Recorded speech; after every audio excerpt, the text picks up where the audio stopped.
17 ноября ежегодно отмечается Международный день недоношенных детей. По статистике, в Коми на 100 родов приходится 5 преждевременных. И задача врачей сегодня, чтобы такие новорожденные не только выжили, но и ничем не отличались в будущем от доношенных детей. Анна Зубарева о самых крохотных малышах.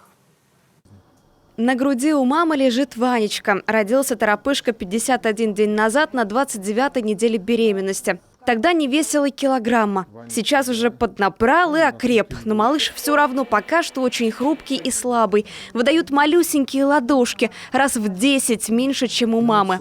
Она, кстати, все время рядом. И погладит, и поговорит, а новорожденный все чувствует. Все это оказывает влияние, потому что плод слышал сердцебиение матери внутриутробно. Сейчас он слышит сердцебиение и чувствует его, когда он лежит на груди у матери. И все это способствует тому, чтобы дети поправлялись, догоняли своих сверстников. Преждевременные роды могут случиться из-за генетики, инфекции, осложнений, что возникли при беременности, курения матери. Недоношенных детей у нас в республике выхаживать умеют. В перинатальном центре и детской больнице дорогостоящее оборудование, отработанные технологии, сотрудничество с федеральными центрами.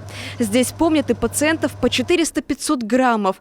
Только представьте, это малыши с ладонь. Но врачи не боятся никаких сложностей.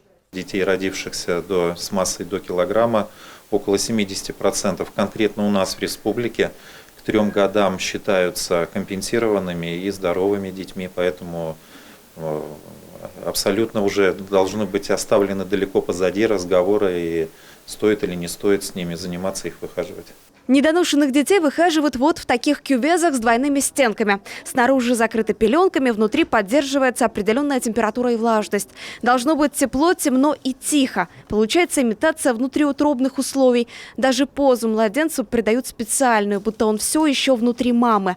А вообще врачи стараются минимизировать любые прикосновения. Даже самые легкие могут оставлять на теле таких малюток синяки. Дети, которые приходят своими ножками, они, конечно, это самая большая благодарность для нас.